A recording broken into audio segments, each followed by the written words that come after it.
En une seule génération, le Porsche Cayman est devenu la référence absolue des coupés sportifs. Mais pour autant, pas question pour cette nouvelle génération de s'endormir sur ses lauriers.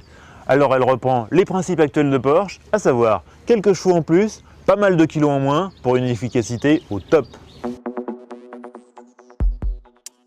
Apparu en 2005, le premier Cayman a donné un coup de vieux à la concurrence et a remporté un joli succès. Ce nouveau Cayman reprend la plateforme allégée du récent Boxster et perd 30 kg au passage.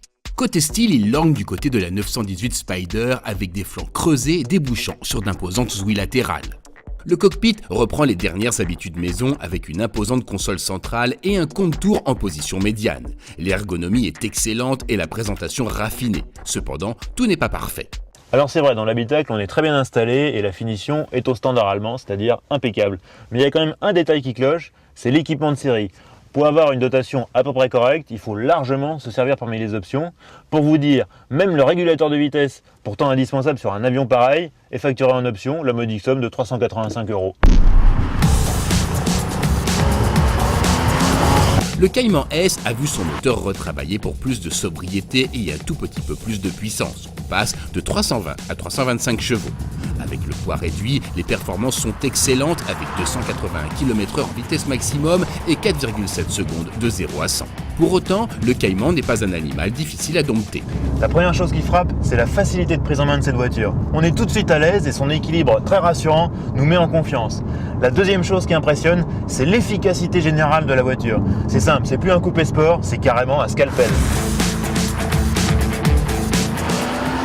À l'attaque sur petite route, l'agilité du Cayman S épate. Les vitesses de passage en courbe sont très élevées, tandis que l'amortissement piloté PASM se joue des inégalités du revêtement. Autant dire que le Cayman S atteint très vite des allures que la morale républicaine réprouve. Bizarrement, il les atteint sans forcément vous le faire ressentir. L'insonorisation soignée et l'excellence du châssis contribuent à gommer l'impression de vitesse. Pour les sensations fortes, il existe heureusement un amusant accessoire. Comme les autres Porsche, le Cayman peut avoir son launch control. Alors bien sûr c'est une option, mais ça fait quand même son petit effet. Ça sert pas à grand chose, mais c'est quand même impressionnant. Démonstration.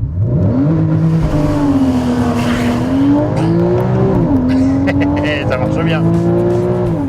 Plus que jamais, le Cayman S est un outil de précision. Cette deuxième génération améliore son efficacité tout en restant facile d'accès. Dommage que les options nombreuses et coûteuses viennent abusivement gonfler l'addition.